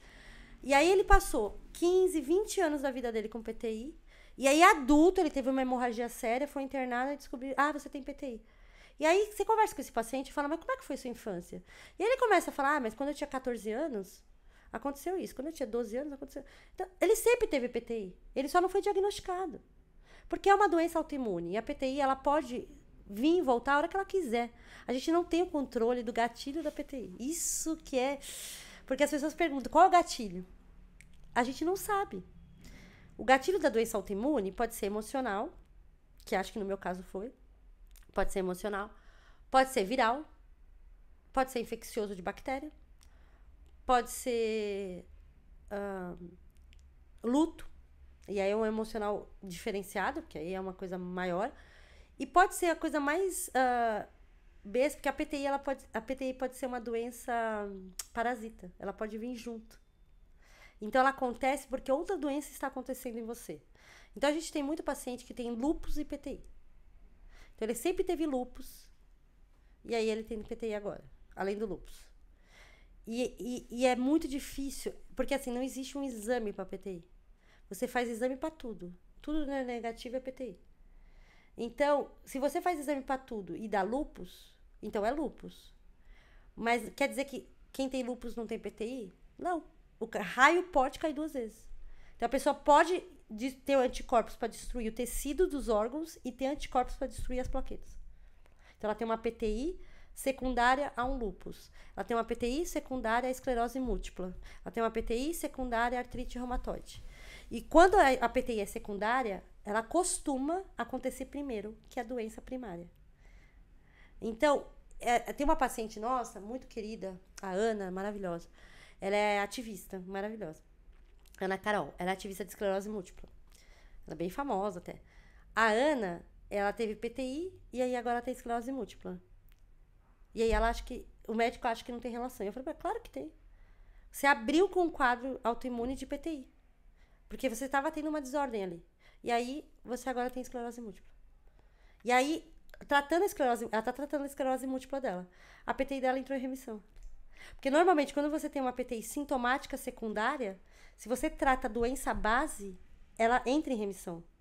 Tanto que eu falo, se você tem PTI e lúpus, foca no lúpus, que é muito mais grave. Foca no lúpus, faz o tratamento do lúpus. Porque os medicamentos que eu tomei dexametasona, que você toma no lúpus. Tomei vincristina, que você pode tomar no lúpus. Tomei azatilprina, que é o remédio Imuran, básico do lúpus. Eu só não tomei ciclo, que é do lúpus, porque a médica tentou a azatilprina, porque ela ia tentar a ciclo. Então, assim, esses remédios todos do lúpus, eles sobem a plaqueta. Aí, então, com a associação, você tá vendo que tá abrindo vários caminhos, né, diferentes, né? Sim, é. O foco da associação, desde que eu fiz ela, desde o começo, eu falei, o foco é informação e conscientização. Porque paciente empoderado é paciente salvo. Que o que mata na doença rara é a falta de informação. Tanto do paciente quanto do profissional que está do outro lado da mesa. Mas quando você vai com informação para consulta, você rebate, né? Você consegue argumentar ali com o médico. Você fala, não, eu quero tentar esse tratamento, porque eu conheço esse tratamento, o meu protocolo da doença está aqui. Então, o nosso foco é esse, é empoderar nossos pacientes para que eles saibam tudo sobre a doença deles. Eu quero todo mundo que tem PTI saiba tudo sobre PTI. Porque é assim com doença rara. Você vai saber mais que os médicos. Porque os médicos não estudam doença rara. Então, mas se você parar no pronto-socorro, consciente, você consegue ir lá falar, isso, eu não posso tomar anti-inflamatório, porque anti-inflamatório desagrega a plaqueta. Então, se você me colocar um ibuprofeno... E mesmo sabendo tudo isso, às vezes os médicos não querem escutar, não, né, cara? Não querem escutar. Não querem. E mas como aí, que você faz num contexto desse? Eu vou falar que a gente sempre fala para trocar de... Eu sempre falo, se o médico é reticente a trocar de tratamento, você tá fazendo um tratamento que tá te fazendo mal. Ele não quer trocar de tratamento porque ele não quer ter trabalho de te monitorar com outro tratamento. Troca de médico. A gente tem, na PTI Brasil, a gente tem o cadastro Hemato 10, que é maravilhoso. É um cadastro com mais de 60 hematologistas do país inteiro, inclusive do Acre, que a gente indica que são hematologistas que sabem sobre PTI. Sabem tratar PTI. Então, troca de médico. Ah, se você não vai trocar de médico, você vai argumentar com o médico? Argumenta com o médico. E argumenta mesmo. Fala assim, não, eu quero trocar de tratamento. Não quero ficar nesse tratamento. Eu acho que é uma das coisas, assim, da ideia do podcast, é trazer conscientização mesmo. E no sentido do paciente começar a ter informação e ter voz, né? Não só no sentido da PTI, mas de várias doenças crônicas. Eu acho que o paciente crônico, essa é a minha opinião, porque eu conheço milhares, ele é mais empoderado. Porque ele tá com a doença crônica. Quando ele já sabe o que é a doença crônica. Então, o problema é ele até ele chegar nesse ponto de... É que na PTI, o crônico é depois de 1 ano de diagnóstico. Então, normalmente, em 1 ano ele já aprendeu, entendeu? Se ele já chegou até a gente, ele já aprendeu. Com certeza que em 1 ano, dá pra aprender muito com o PTI Brasil, mas... o crônico nosso é muito empoderado. E eu gosto disso. E, que nem hoje, antes de vir pra cá, eu tava acompanhando uma paciente nossa lá em Cuiabá que pediu tribuna livre na Câmara dos Vereadores e foi lá denunciar a falta de medicamento. Uma paciente crônica que tá fazendo tratamento com medicamento de terceira linha. Ela foi lá e denunciou a falta de medicamento por parte do Estado e do município. Então, assim, esses pacientes, eles têm que ser... Você tem que ser. Porque você tem uma doença rara. Ninguém estuda a sua doença. Eu levei 20 anos pra chegar num diagnóstico e minha doença não é rara, minha doença é comum. Então, mas as pessoas não estudam. Então, assim, se você tivesse um câncer na medula, eles iam descobrir rapidinho. Todo mundo ia saber, até a enfermeira. Sabia tudo sobre a sua doença. Mas a PTI é uma doença rara e é uma doença grave também. Que eu gosto sempre de lembrar que a PTI é uma doença grave. Por quê? Porque ela mata rápido se você tiver num quadro agudo grave. Então, se você tiver com sangramento na cabeça... horas ali para resolver. Ah, mas eu moro a 500 quilômetros do hospital. A gente tem pacientes que moram a 500 quilômetros de um hospital. E aí quando esse tipo de paciente que eu converso, eu falo assim, olha, não deixa sua plaqueta cair muito. Vai monitorando. Se você perceber petequia, vai para a capital. Entra no carro da prefeitura, na carona, no do pai, da avó, vai para a capital. Porque o tempo que você vai demorar pra chegar na capital, a tua plaqueta tá caindo, entendeu? Então, você tem que evitar que a coisa grave aconteça onde você não tem atendimento. E como que faz para esses pacientes acharem a PTI, a associação hoje, a se vincular? Como que é isso? A gente tá em todas as redes sociais principais, então, no Instagram, @PTI_Brasil, com L só, tá, gente? PTI_Brasil. No Facebook, é facebook.com/trombocitopenia imune. No TikTok, é PTI_Brasil também. Lá no TikTok é os vídeos que a gente faz, os cortes, as perguntas e respostas nos stories e tal. No LinkedIn também tem PTI Brasil, para quem quiser acompanhar a parte burocrática do trabalho. Eu coloco lá também. E o nosso site, que é a nossa principal fonte de comunicação, www.ptibrasil.org.br. Lá no site você vai ter um botão, vai ter 2 botões assim roxos principais, que é associe-se e doe. Então, se você não tem PTI, mas quer ajudar na PTI Brasil, quer ajudar na causa, você conhece alguém com PTI, ou você gostou da gente aqui do bate-papo, quer ajudar. Quero doar. Uma doação espontânea, não é doação mensal, uma doação espontânea. Você aperte no doe e você pode doar.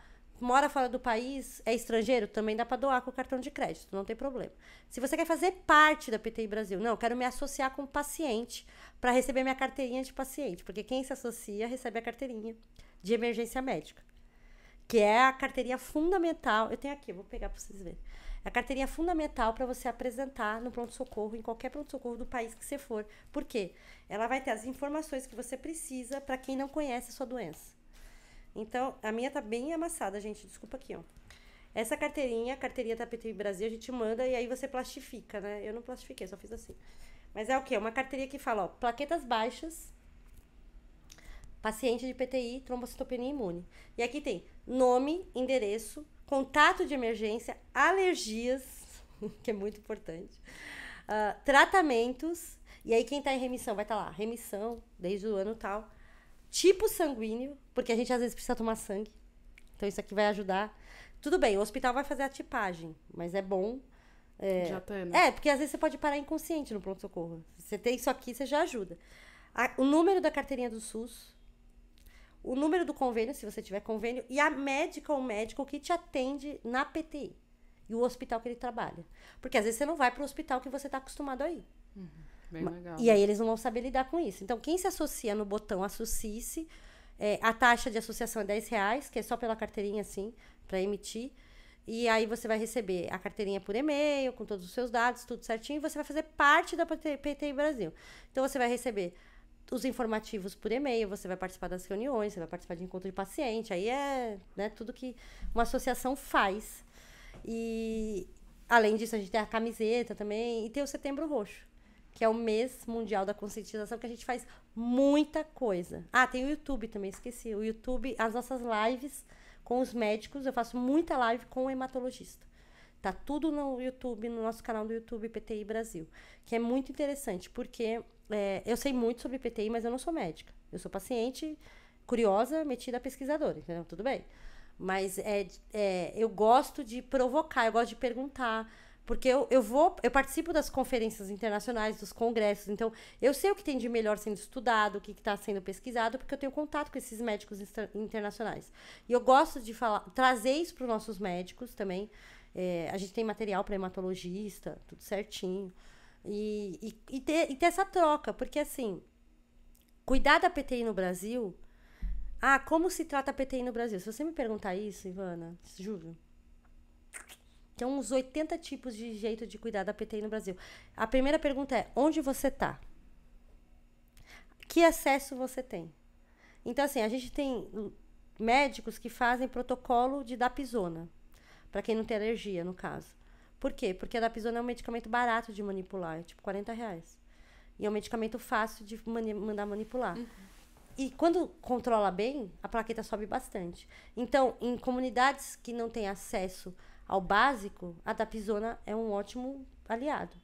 Mas não tem o melhor remédio do mundo, não tá no protocolo? Tá, a gente tem um puta remédio no protocolo, é o Trobopag. Mas é um remédio de alto custo, que é dispensado pela farmácia estadual de alto custo. E se a pessoa mora nos profundos do Brasil, ela não vai ter acesso a essa farmácia. Ela vai conseguir todo mês pegar R$400 de ônibus até a capital para ir na farmácia pegar o remédio, correr o risco de chegar lá e não ter o remédio, que a gente sabe que acontece muito na farmácia de alto custo. Você chega, fica na fila o dia inteiro e não tem o remédio. Então, depende de onde você mora, quem vai te tratar. Você vai no hospital universitário, você vai no hematologista da grande região de onde você mora, das grandes cidades de onde você mora. É o pediatra da sua cidade pequena que vai tratar seu filho, entendeu? Então, por isso que eu sou muito feliz com o nosso protocolo. A gente tem uns 8 tratamentos lá e nenhum é menos importante que o outro. Assim, apesar de, claro, a gente tem os mais tecnológicos, mas os menos tecnológicos também atingem populações específicas. Então, é muito importante. Realmente, eu acho que é muito importante quem tem PTI, né, procurar a associação, né, para saber assim, e poder saber o contexto que está inserido pelo lugar que reside, né, e tudo mais, e ver qual o tratamento que abrange melhor especificamente e aquela situação, né. Eu acho que a associação ela tem um papel importante no sentido de empoderamento dos pacientes, né, e esse empoderamento, assim, eu venho descobrindo ao longo da minha trajetória, né, de 20 anos para chegar no diagnóstico, tanto que esse empoderamento tem sido importante no fato de receber um tratamento adequado, né? Então, assim, a associação tem um papel muito importante nesse contexto de dar conhecimento para o paciente lutar pelos direitos dele, né? Sim. Então, assim, eu acho muito importante. Então, assim, quem tiver PTI, né, procura PTI Brasil. Eu queria mostrar para vocês o material que a gente tem, que eu trouxe para você de presente, nosso kit. Esse material, a gente que produz para informar. Esse daqui é o nosso panfleto básico do que é PTI. O que é PTI, o que a PTI Brasil faz. Eu gosto muito de entregar esse panfleto para os médicos, porque eu acho que é importante. Aqui tem os principais sintomas, né, tratamentos disponíveis, eu acho bem importante. Esse aqui é o nosso panfleto da Aliança Internacional, porque a gente está dentro da Aliança inserido, são 28 países, então é bem legal também. Porque às vezes o profissional quer mais informação, quer mais artigo, quer mais coisa. Nesse site da Aliança vai ter. Então, a gente também tem. E esse projeto aqui, que é bem legal, que a gente produziu agora, é em parceria com a Angen, que é a farmacêutica de um dos medicamentos, e também em parceria com o Abraço Mágico, que é um projeto, outro projeto social que apoiou o nosso projeto, que são as cartilhas infantis sobre PTI, que é para criança. Isso aqui é para criança. Então, a Violeta é a garotinha que tem PTI, que ficou um tempo no hospital e voltou para a escola. Então, ela vai contar o que aconteceu. Os amiguinhos não sabem. Legal. Então, isso é um gibi. Eu falo cartilha, mas é um gibi. Eu fiz em formato de gibi porque é muito sucesso com as crianças gibi. Tem que aproveitar, né? A gente mora no Brasil, terra do gibi, então eu fiz em gibi. A Violeta volta para a escola e conta sobre a PTI. Aqui, a Violeta vai ao consultório. Já tem várias edições? Tem três edições. Então, aqui ela vai ao consultório. Então, como que ela conversa com o médico, como a família conversa, troca de tratamento. Aqui, tudo numa linguagem que a criança possa entender. É para criança tipo de 8, 9 anos, né? Mais ou menos. Mas, claro, crianças menores que saibam ler vão conseguir. E Violeta no Parque, que é a mais fofa. Porque tem uma questão que a gente não fala muito, né? Que se esquece de se falar, que a criança, tanto no parque quanto na educação física, a criança com PTI, ela não está liberada para fazer qualquer coisa. Depende da plaqueta. Então, aqui explica, com 20 mil plaquetas, o que eu posso fazer? Com 40 mil, o que pode fazer? Por isso que é importante manter um tratamento mínimo com as crianças, principalmente. Porque uma criança com 20 mil plaquetas não pode fazer educação física. Então, ela vai perder essa... Que é, assim, a gente lembra da nossa época, né? É a melhor aula da escola. Então, ela acaba ficando de fora do filé da escola. Então, por isso que eu sempre falo para as mães, tem muitos médicos que não gostam de fazer tratamento em criança, que querem, vamos acompanhando, vamos vendo. Mas assim, vai vendo por um período, sabe? 3 meses, se você vai vendo por 3 meses não melhorou, faça um tratamento com o seu filho. Porque a gente tem que lembrar que a fadiga é real e ela tá lá, entendeu? Então, imagina uma criança com 20 mil plaquetas, a fadiga que ela sente. Ela não vai ser aquela criança que pula, que corre, que brinca.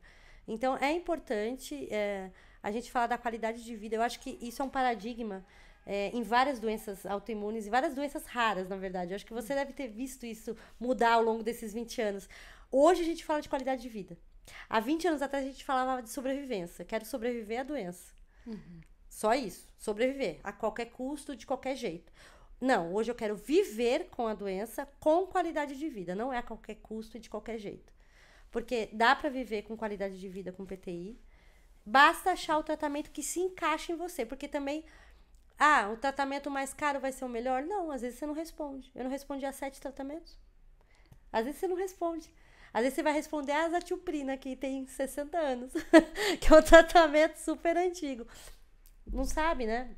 Então, o ideal se você faz tratamento por 3, 4 meses com medicamento, não teve resultado, vai pro próximo. Mas não desiste da remissão. Eu acho que é importante a gente falar isso.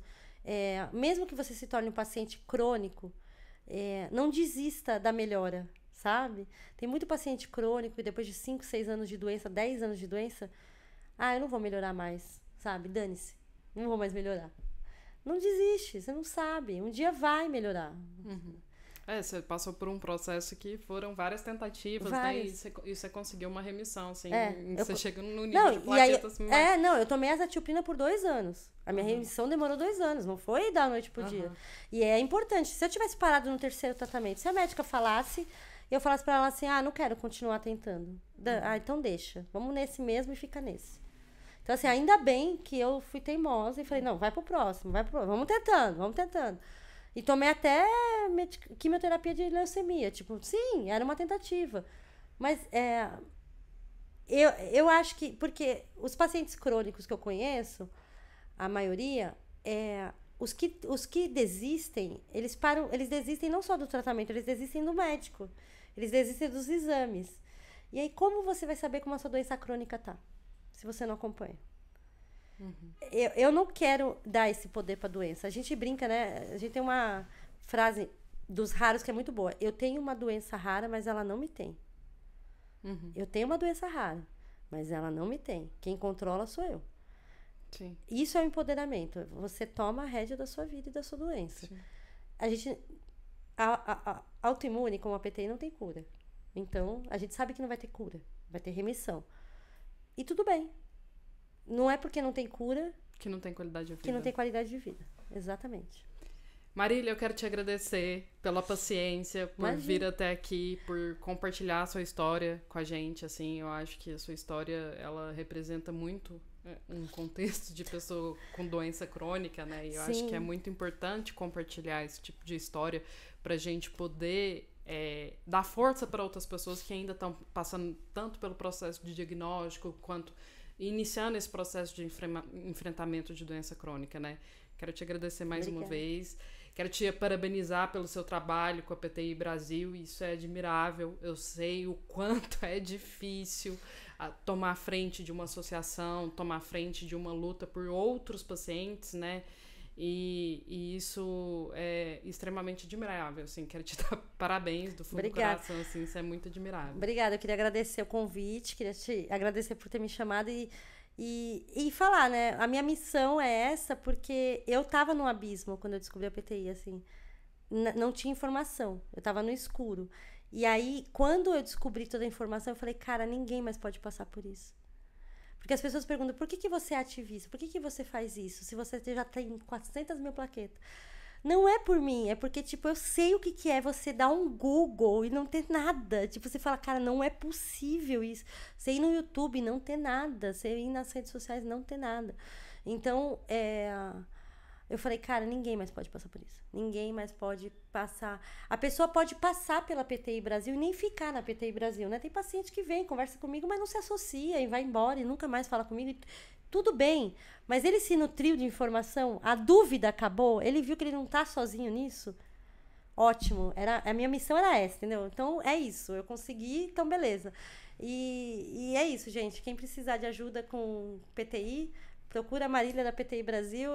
Sou eu que respondo em todos os canais de atendimento, porque eu gosto de falar com os pacientes. Então, se você procurar... a gente tem grupo também no WhatsApp. Eu esqueci de falar. A gente tem grupos no WhatsApp. É só entrar nas nossas redes sociais. Tem lá os grupos por região. Então, eu tenho o grupo do Norte, do Nordeste. Por isso que eu falo. Eu tenho os recortes. Eu sei como é que é a coisa. Muito organizada. Porque não dá pra você fazer um grupo nacional. Vamos conversar todo mundo aqui. Não. Eu fiz por região porque eu sei que os recortes são importantes. As questões são diferentes. Sim. Os problemas são diferentes em cada região do país. Então, é isso, gente. Muito obrigada. Obrigada, Ivana, pelo convite. Obrigada a você. Eu quero agradecer a você por assistir mais esse episódio do Chronic Pod. Por isso, compartilhe o conteúdo, clica aí no sininho e vamos continuar produzindo conteúdo e trazendo informações aí sobre doenças crônicas. Obrigada.